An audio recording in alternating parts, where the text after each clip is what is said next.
নির্বাচনের কথা বলা এটা কি মহাপাপ?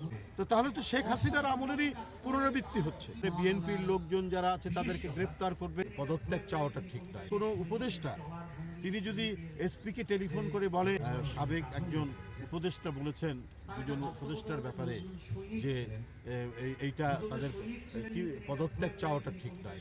তো আমি যদি বলি যে অন্তর্বর্তীকালীন সরকার, এটা তো একটি তার যে বৈশিষ্ট্যটা হবে তো নিরপেক্ষ সরকার।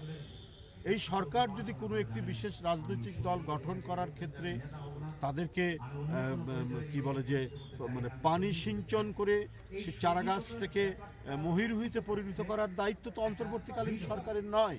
তো সেই ক্ষেত্রে যদি কোনো উপদেষ্টা তিনি যদি এসপিকে টেলিফোন করে বলেন যে ওখানে বিএনপির লোকজন যারা আছে তাদেরকে গ্রেপ্তার করবেন, ওরা যেন কোনো অ্যাক্টিভিটিস করতে না পারে এবং অন্যান্য কার্যক্রম করতে না পারে, তো তখন তার বিরুদ্ধে পদত্যাগের দাবি উঠবে না?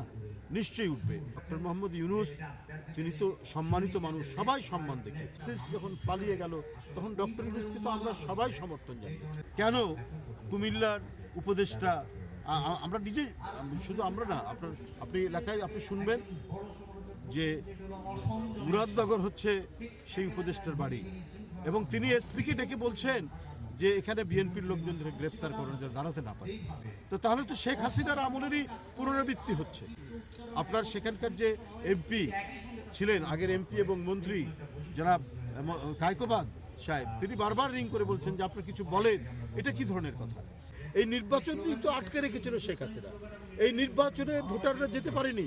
এটা নিয়েই তো আমাদের যত কথা, যত প্রতিবাদ, যত আন্দোলন। কারণ এই নির্বাচনকে একতরফা করার জন্য উনি সমস্ত প্রতিষ্ঠান ভেঙেছেন, তিনি নির্বাচন কমিশনের নিরপেক্ষতা ভঙ্গ করেছেন, তিনি আদালতকে নিজের আঁচলের মধ্যে বন্দী করে রেখেছিলেন। নির্বাচনের কথা বলা, নির্দিষ্ট সময়ের মধ্যে নির্বাচনের কথা বলা, এটা কি মহাপাপ? আজকে উপদেষ্টাদের কথা শুনে সেটা মনে হচ্ছে এবং তারা নানাভাবেই বিভিন্ন মানুষকে দিয়ে এটা প্রভোগ করার চেষ্টা করছেন।